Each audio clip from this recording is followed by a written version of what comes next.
या this kind of यहाँ पे ड्रग्स हो गए तो वो इम्यूनिटी बूस्ट करने के लिए हेल्प कर सकते हैं, but there is no vaccine yet for the this virus. So taking over the counter cold medication होगा, ड्रिंकिंग फ्लूइड्स हो गए and resting may help alleviate symptoms. So depending on the severity oxygen therapy होती है कुछ, then intravenous fluids होते हैं and breathing support may be means आपको यहाँ पे वेंटिलेटर्स प्रोवाइड किए जाएंगे कि अगर वहाँ पे सिवियरिटी है तो.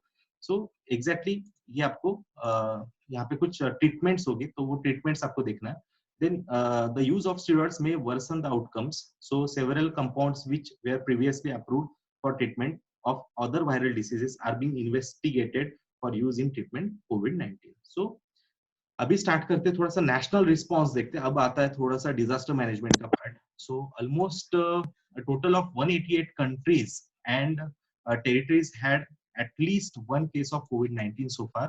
So due to pandemic in Europe, many countries in the Schengen area have restricted free movement and set up border controls. ये आपको ऑलरेडी पता है कि मल्टीपल एरियाज पे लॉकडाउन चल रहा है या फिर उनके फ्री मूवमेंट्स पे लिमिटेशंस लाया.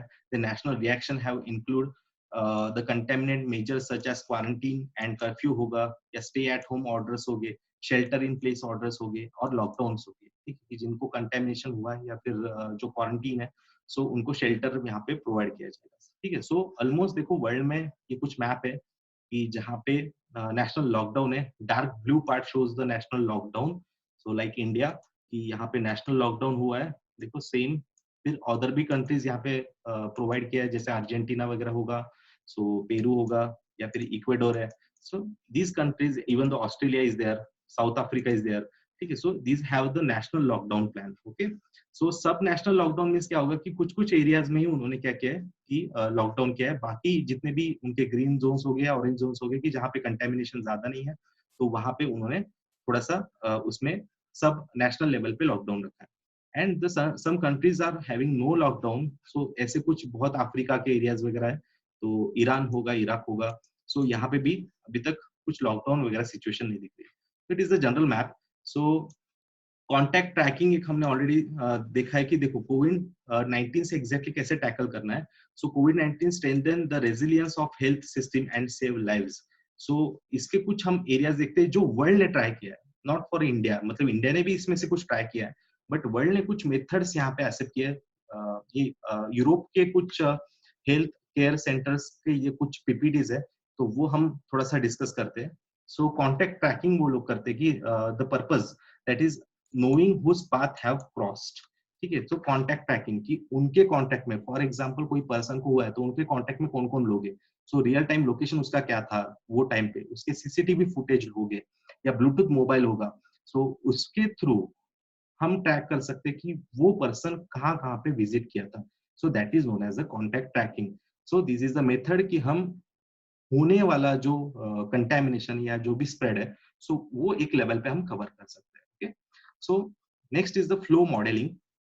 So mobile phone, we can knowing how many people pass through the place and how quickly. Mobile phone tower data, real time location, CCTV. Same flow modeling होगा कि जो वो same person कहाँ कहाँ पे exactly travel किया, तो उसने उसकी travel history होगी and वो different network से हम catch up कर सकते हैं. So social graph making, knowing which people tend to meet repeatedly. So mobile phone tower data, real time location, same CCTV उसके थ्रू डेटा ये मिलेगा आपको. Social graph making. देन उसके बाद pandemic response and recovery plan भी होना चाहिए कि knowing strategy how to organise and organisation plan and maintain business continuity like this. Then cascading impact and interdependency. So that is knowing social and economic impact in different sectors and lifelines. And quarantine enforcement, knowing people are where they should be. ठीक है, so exactly quarantine data उनका देखना पड़ेगा कि properly quarantine का जो enforcement है वो प्रॉपरली सबसे इम्प्लीमेंट हो रहा है या फॉलो हो रहा है या नहीं हो रहा है. सो that is the most important thing. Okay, so Asia में देखो कैसे स्प्रेड हुआ है, तो ऑलरेडी अभी तक बहुत सारे केसेस है एशिया में. सो वो भी हमने यहाँ पे शो किया है. सो बट ईरान में देखो थोड़ा सा, Iran become a centre of the spread of the virus after the China during Feb. So जब सबसे पहले तो सेंटर ऑफ द स्प्रेड अगर कहा जाए या वो चाइना के बाद अगर देखा जाए तो एशिया में that was the Iran. So more than 10 countries had traced their cases back to the Iran by 28 Feb, so indicating that outbreak may have been more severe than 388 cases वगैरह यहाँ पे रिपोर्ट किए गए थे. Then south Korea ने देखो बहुत अच्छा मॉडल यहाँ पे यूज किया है. So South Korea introduced what was considered the largest and best organization program in the world to screen the population for the virus, isolate any infected people, and trace and quarantine those who contacted them. So जितने भी लोगों ने, जैसे मैंने previously एक आपको graph show किया था कि जितने लोग उनके कांटेक्ट में आते तो उनको हर एक को क्या करना है आपको कि उनका स्क्रीनिंग करना है. बट इसके भी आगे वो लोग जाते हैं, जैसे जापान हो गया एंड साउथ कोरिया ऑल्सो. सो उन्होंने क्या किया कि एवरी पर्सन को मैंडेटरी कर दिया कि आपका स्क्रीनिंग करना ही पड़ेगा. जैसे आज हम लॉकडाउन में, फॉर एग्जांपल आज हम हमारे घर पे, जब तक हमको पता नहीं चलता, सिम्टम्स नहीं दिखते, तब तक हम हॉस्पिटलाइज नहीं होते. सो तब तक हम ये इंक्यूबेशन पीरियड में कितना स्प्रेड कर देंगे. सो साउथ कोरिया होगा या जापान ने क्या किया कि सबको ये मैंडेटरी कर दिया स्क्रीनिंग. तो screening methods include mandatory self reporting. So that is देखो mandatory self reporting of symptoms by new international arrivals through mobile applications, drive-through testing for the virus. So कोई भी हो, कहाँ से भी आया हो, तो उसको टेस्टिंग करना ही पड़ेगा. With the results of available next day तक आपको समझ जाता है. So almost 20,000 टेस्टिंग वो पर डे कर रहे थे वहाँ पे. So South Korea program is considered a success of in controlling the outbreak without a quarantine entire city. So ये बहुत important है. You can give the same example of the South Korea for the successful mitigation in this situation. Okay. So next है Europe. Europe में देखते क्या हुआ. So on other hand Europe के हालत बहुत ही खराब थी. तो हम थर्ड एपिसेंटर बोल सकते हैं इसको कि आफ्टर चाइना अगर देखा जाए तो Spain, Italy, even though Germany में भी अभी बहुत ज्यादा स्प्रेड हुआ है. So these three are, and उसमें से सबसे ज्यादा इटली तो बहुत ही ज्यादा स्प्रेड हो गया था बिकॉज उन्होंने लॉकडाउन नहीं किया था. जो आज इंडिया मेजरमेंट्स प्रिवेंशन मिटिगेशन कर रहा है या प्रिवेंटिव मेजर्स जो इंडिया ने लिए थे, तो same measure was not taken by the Italy. So that's why देखो यहाँ पे इतना ज्यादा स्प्रेड हुआ है एंड डेथ भी इसलिए ज्यादा हुई बिकॉज ओल्ड पॉपुलेशन वहां पे ज्यादा है. सेम इन यूएस ऑल्सो कि वहां पे ओल्ड एज पॉपुलेशन ज्यादा है. सो दैट्स व्हाई उनका फैटेलिटी रेट ये कंपैरेटिवली ज्यादा होगा. Okay. So as on 13th March, WHO has considered the Europe active center of the pandemic. So UN officially recognized 193 countries. आज की डेट में अगर आप देखोगे तो 193 countries are affected with the coronavirus disease. Okay. So there is some list of the 12 countries that is without the coronavirus. So these are the North Korea. So ये क्यों है ये अभी तक हम बोल नहीं सकते, बट फिलहाल north Korea, then Turkmenistan, Solomon Island, Vanuatu, Samoa, Kiribati, Federation States of Micronesia, means ये सब आपको किरबाती होगा, वनातू होगा, सोलोमन आइलैंड है. तो ये सब कौन से एरियाज हैं? तो ऑस्ट्रेलिया के नॉर्थ ईस्टर्न पार्ट. तो ये एरियाज आपको याद रखना है. Then Tonga, Marshall Islands also, then Palau, Tuvalu and Nauru. So maximum of these are means 99% of these are the island countries. ठीक है, तो याद रखना ये आइलैंड से, इसलिए शायद इनका उतना कनेक्शन या ट्रांसपोर्टेशन उन्होंने टाइम पे बैन कर दिया था. मींस टूरिज्म वाले एरियाज ये सब मैक्सिमम, इसमें से तो टूरिज्म वाले एरियाज है. नॉर्थ कोरिया अगर छोड़ते हम, तुर्कमेनिस्तान वगैरह छोड़ते हैं, तो मैक्सिमम जितने भी 3rd to 12th अगर देखते हो तो mostly they are tourism places. ठीक है, तो उन्होंने टाइम पे ही इसको बैन कर दिया था. ठीक है, तो एग्जैक्टली देखो इतने कंट्रीज है कि अभी तक यहाँ पे रिपोर्टेड नहीं है. ये कल तक का डेटा है, अभी आगे का तो पता नहीं है, बट ये कल तक का डेटा है कि जहाँ पे 12 कंट्रीज आपको यहाँ पे दिख रही है कि जिन पे अभी कोरोना वायरस अभी तक स्प्रेड नहीं हुआ है. ओके. सो स्पेन में अगर देखा जाए, इटली या स्पेन होगा. सो इटली एंड स्पेन में क्यों इतना ज्यादा पैंडेमिक हुआ है, इतने डेथ क्यों हुई, इतना हाईली स्प्रेड क्यों हुआ with in a few time अगर देखा जाए, तो इसका रीजन तो ऑलरेडी हमने डिस्कस किया है. बट लेट्स डिस्कस सम उनके रिस्पांस प्लान है. तो वो देखते हैं. कोविड-19 रिस्पांस टीम थी उनके पास. सो वो देखो उनका एक कुछ हायरार्की शो किया है कि वहां पे इमरजेंसी मेडिकल सर्विस होगी, ambulance, hospital, public health authorities, ये सब पूरी बॉडी उनकी जो वर्क करती है उनकी हेल्थ सेक्टर या फिर एज ए इमरजेंसी सेक्टर या जो भी अभी तक पैंडेमिक सिचुएशन है, तो उनमें ये पूरा एक्टिव हो जाते हैं. So if domestic and or prolonged stay in the hot zone, तो ऐसे कुछ लोग हो गए, close contact with the suspected और confirmed case हो गए COVID-19 के, close contact with subjects with respiratory system from the hot zone और China, तो ऐसे जो भी cases है, तो अगर ऐसे केसेस आपके आप यहाँ से चेकलिस्ट में आ रहे हो, तो if yes, then severe respiratory जिसको रहेगा and asymptomatic mild respiratory symptoms, means एक नॉर्मल सिम्टम्स है एंड किसको अगर हायर सिम्टम्स आ रहे हैं, तो ऐसे दो कैटेगरी किए जाएंगे। सो जिनको सीवियर सिम्टम्स है तो इनको एम्बुलेंस से डिस्पैच किया जाएगा या हॉस्पिटलाइजेशन किया जाएगा, एंड जिनके माइल्ड सिम्टम्स है सो उनको होम क्वारंटीन किया जाएगा। So that is home isolation and warning for domicile SARS COVID 2 testing. ठीक है, तो ये कब तक चला उनका, तो जब तक जो हमने लास्ट ग्राफ देखा था कि health care capacity and without mitigation जो उनका ग्राफ ऊपर गया, तब तक ये ठीक था।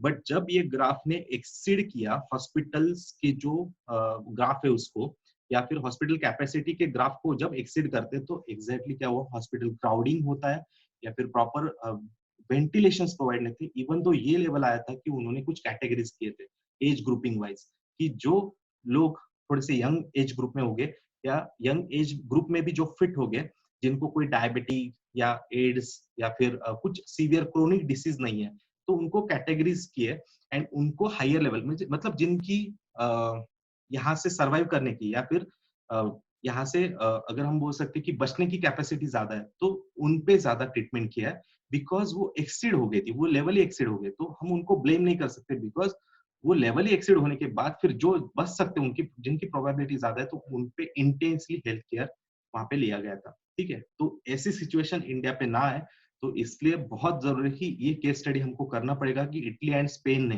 कौन सी गलती की है, एंड उसके बाद जब हेल्थ केयर कैपेसिटी जब increase, sorry drop down level होता है एंड जब केसेस इंक्रीज होती है, तो एग्जैक्टली उन्होंने क्या करना चाहिए था, कुछ सम ऑफ द पॉजिटिव पॉइंट भी रहेंगे, तो वो पॉजिटिव पॉइंट हमें उनसे लेना है। एग्जैक्टली ऐसे पार्टीशंस करके हम सेम हेल्थ केयर यहाँ पे प्रोवाइड कर सकते हैं। Okay, so next is so अभी आपको ये देखना है कि अगर यहाँ पे नो आता है फॉर एग्जांपल, सो उसका काउंसलिंग करना पड़ेगा कि उसको प्रोबेबिलिटी है क्या, एग्जैक्टली वो कहाँ पे गया था। अगर इसके आंसर वो नो बोलता है, but if he has some, he had some for example travel history etcetera, so तभी भी उसका काउंसलिंग होना बहुत जरूरी है। सो वो काउंसलिंग वगैरह करते हैं। सो इटली एंड स्पेन ने ये सब सच मॉडल ऐसे यहाँ पे इम्प्लीमेंट किया था, तो वो आपको याद रखना है। नेक्स्ट इज द, देखो इटली में बहुत ज्यादा स्प्रेड हुआ था, तो प्लीज जोग्राफिकल एंगल से भी इसको देखो एक बार कि एग्जैक्टली कौन से एरियाज आते हैं, टीरियन सी वगैरह होता है, एड्रियाटिक सी है, तो आई थिंक जोग्राफी से भी इंपॉर्टेंट हो सकता है। ओके, सो इसलिए मैंने यहाँ पे मैप प्रोवाइड किया है। एंड देखो उनकी जनरली मार्च में इंक्लाइनेशन स्टार्ट हुआ, या इंक्लाइन मैप केसेस वगैरह स्टार्ट होते हैं 23 फेब से 9 मार्च, एंड 9 to 23 मार्च पे ये ग्राफ हायर लेवल पे जाता है।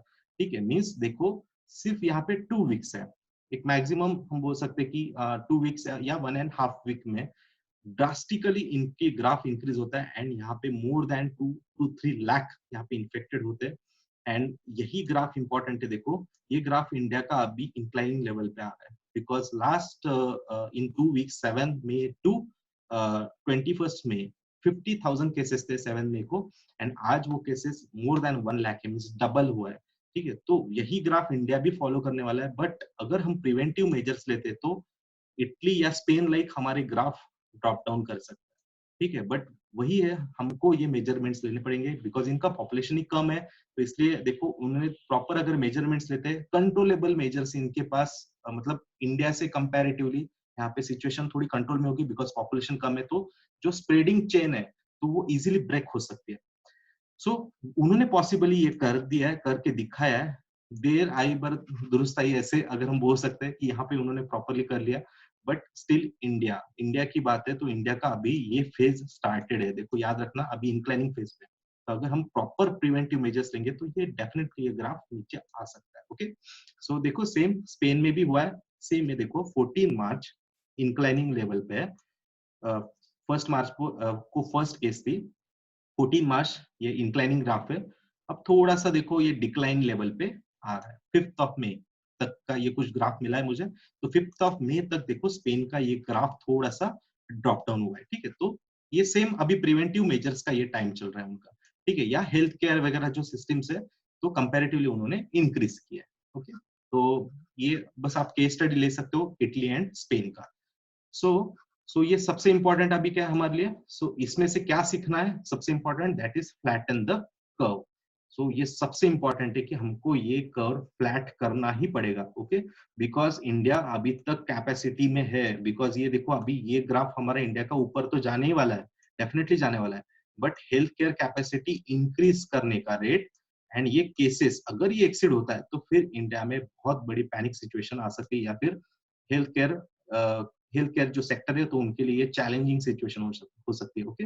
सो देखो हमको ये capacity health care system capacity increase करनी है एंड नंबर ऑफ केसेस जो है तो वो कैसे डिक्रीज करने हैं, so lockdown lockdown is the only option, because जैसे हम लॉकडाउन खोलेंगे तो हम पूरा इंटरेक्शन में आ सकते हैं एंड ये देखो ये ग्राफ अपने आप ऊपर जाएगा।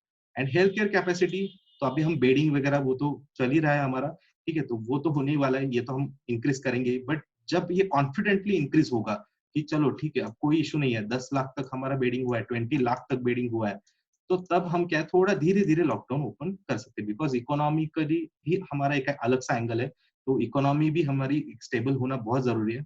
तो इसलिए हम क्या है कि पहले कुछ भी हो जाए बट हेल्थ केयर कैपेसिटी हमको ड्रास्टिकली इंक्रीज करना पड़ेगा with every factor, every potential, every energy, जहां से हो हेल्थ केयर कैपेसिटी हमको इंक्रीज करनी पड़ेगी, okay.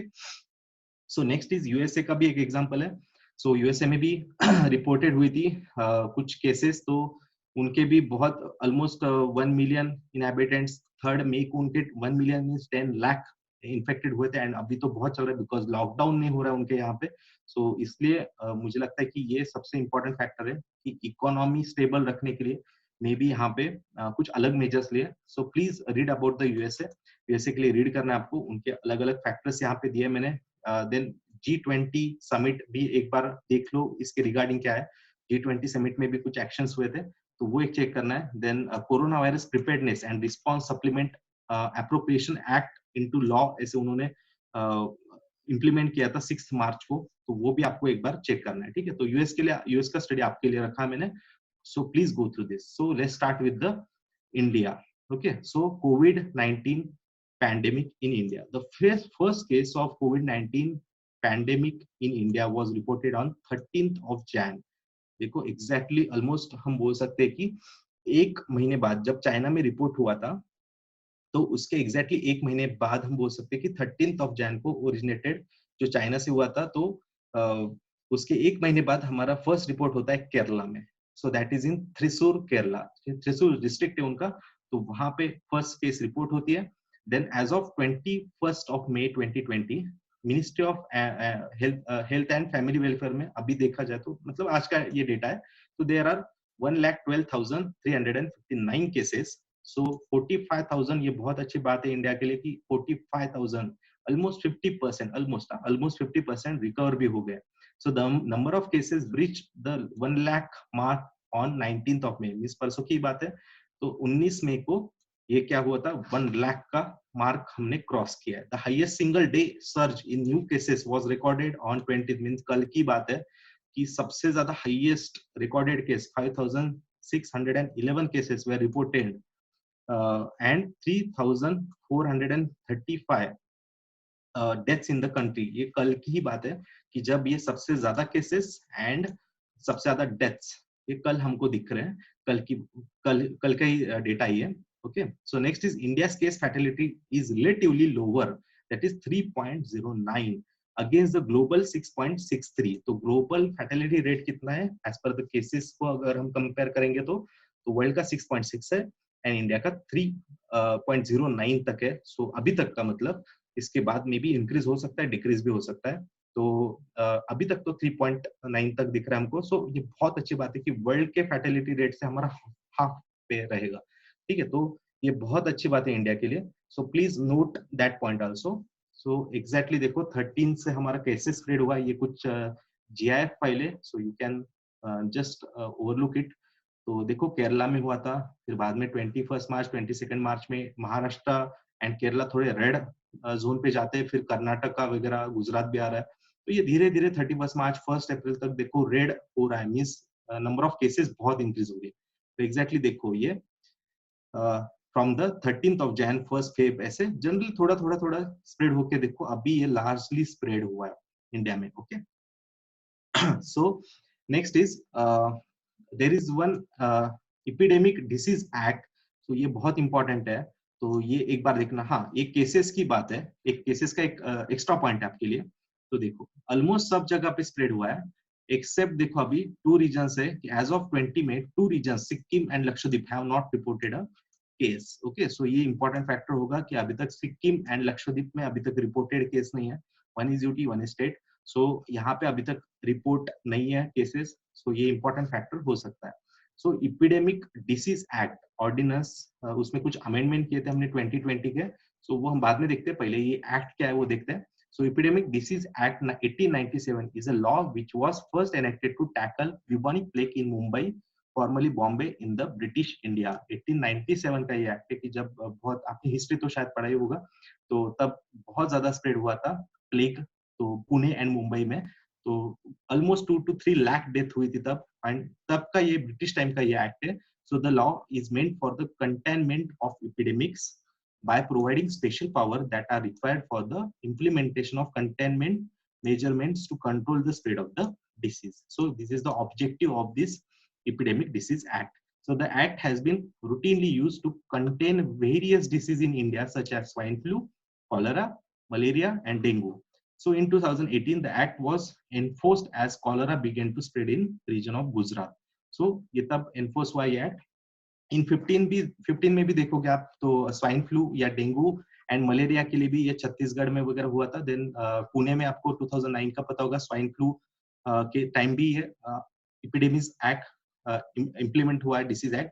Then starting of March 2020 the act is being enforced, means after the देखो 13 जैन से केस होते हैं, मार्च फेब भी जाता है, और मार्च में generally the act is being enforced across India in order to limit the spread of corona virus disease 2019 during the कोविड-19 पैंडेमिक इन इंडिया।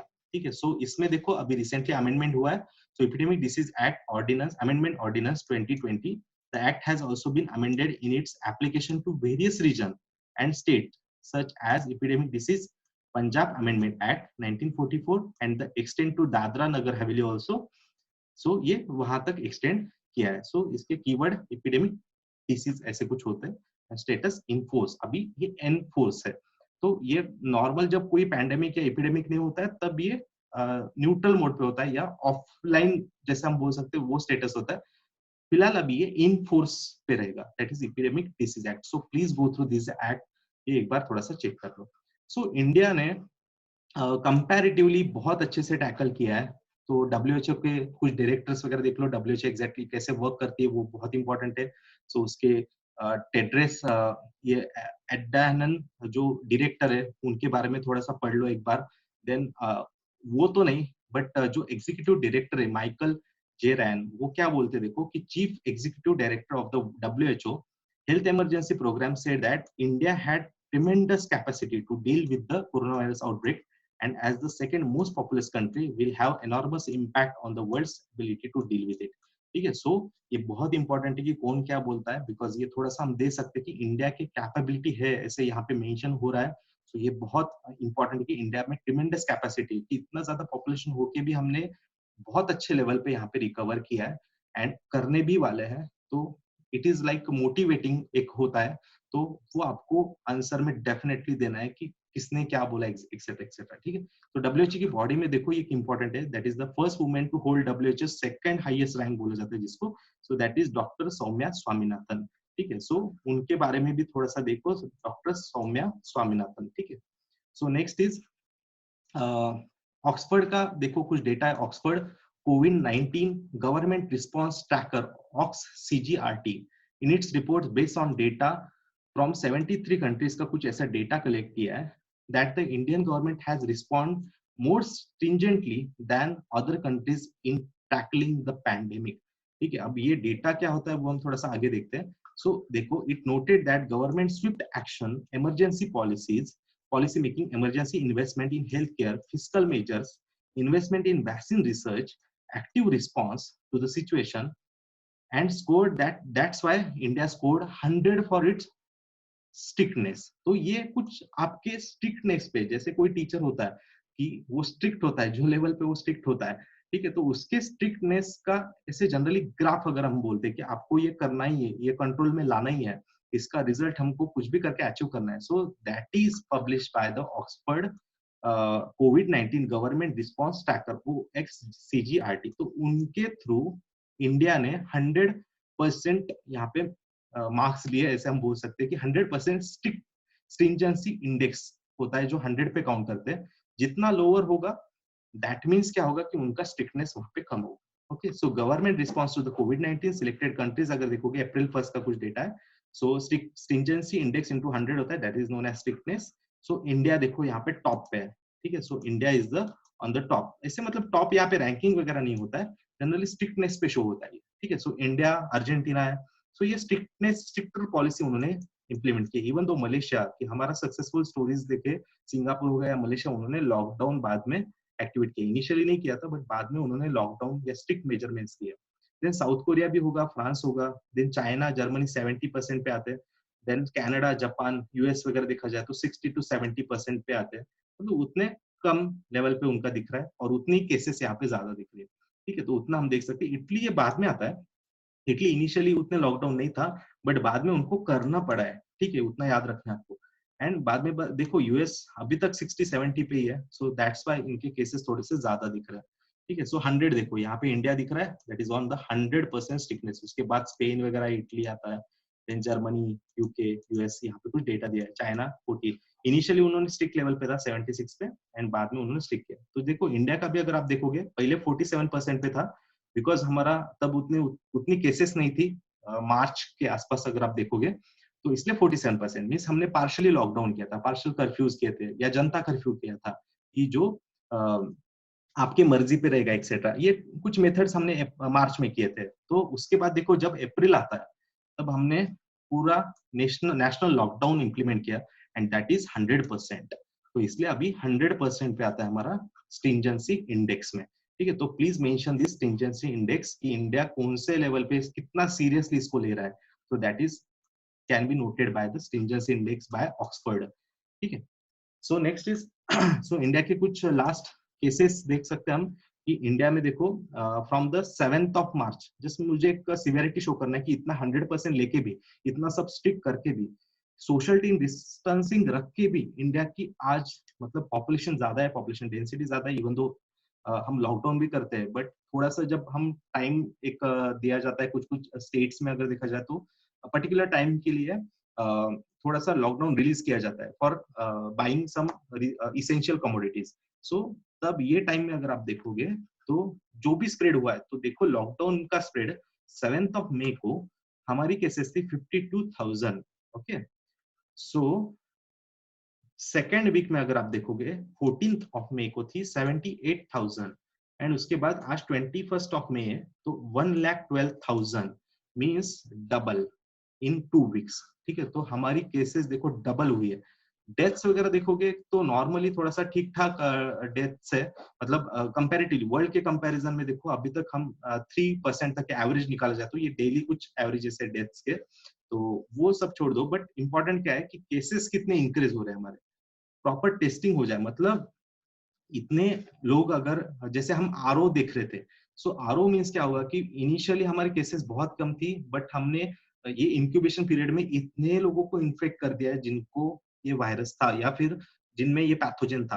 ठीक है, तो इसलिए अभी देखो ये आने वाले टाइम में हम अगर और भी लॉकडाउन मतलब 100% करके हमारी ये डेटाज है तो दैट मीन्स और भी ये स्प्रेड हो सकता है. ठीक है, सो दैट्स व्हाई अभी देखो इसमें हम पैनिक सिचुएशन में जाना ये कोई ऑप्शन नहीं होगा. तो ऑप्शन ये होगा कि we have to prepare for that. ठीक है, कि हमको प्रिपेयर होना है कि फॉर एग्जांपल एक ही ऑप्शन है दैट इज हेल्थ जो सेक्टर से हमको इनको जितना भी हो स्ट्रेंथन करना बहुत जरूरी है. बिकॉज जब तक ये वैक्सीन नहीं आती तब तक हमको तब तक अगर देखा जाए तो 3 to 4 months भी अगर हम मिनिमम पकड़ते 3 to 4 months तो अगर ये 2 weeks में इतनी केसेस डबल हो रही है तो जस्ट इमेजिन इन 3 months ये केसेस कितनी होगी. ठीक है, so that's why we have to prepare for this situation. Okay, so इसके क्या क्या गवर्नमेंट रिस्पांस वगैरह है तो आई थिंक हम ये पार्ट नेक्स्ट लेक्चर में कवर करते हैं कि गवर्नमेंट रिस्पांस क्या होना चाहिए. इस पे बहुत ये बड़ा टॉपिक है, थोड़ा सा गवर्नमेंट रिस्पांस होगा. उसके बाद सम ऑफ द फेजेस है हमारे वंदे भारत स्कीम के, देन उसके इम्पैक्ट, हर एक इम्पैक्ट हम डिस्कस करेंगे इसके क्या क्या कमर्शियल इम्पैक्ट्स है, एजुकेशनल इम्पैक्ट्स क्या है, इकोनॉमिकल। एंड आई थिंक हम थोड़ा सा अभी लेक्चर इम्पैक्ट्स के बारे में, मुझे आपकी भी कुछ आइडियाज चाहिए, आपके भी कुछ पॉइंट ऑफ व्यू चाहिए कि इसमें इम्पैक्ट्स में क्या होगा, या आपके कुछ सॉल्यूशंस होंगे, तो वो हम नेक्स्ट लेक्चर में पहले हम थोड़ा सा डिस्कस कर लेंगे। टेंटेटिवली मेरे साइड से मैं डिस्कस कर लूंगा, फिर आपके तरफ से भी कुछ पॉइंट आते हैं तो definitely we are going to consider that point also. Okay, so I think आज के लिए ठीक है इतना ही। So we will cover remaining part in the next picture. ठीक है, तो कल ऑलमोस्ट कोरोना का रिलेटेड मिटिगेशन एक्सेट्रा सब हमारे इम्पैक्ट एंड उसके प्रिवेंशन एक्सेट्रा सब कल कवर हो जाएगा। उसके बाद हम स्टार्ट करेंगे डिजास्टर मैनेजमेंट, मतलब प्रॉपर एनडीएमए एक्ट क्या है, सॉरी एनडीएमए अथॉरिटीज क्या है, then disaster, national disaster management act क्या है एक्सेट्रा, वो पूरी बॉडीज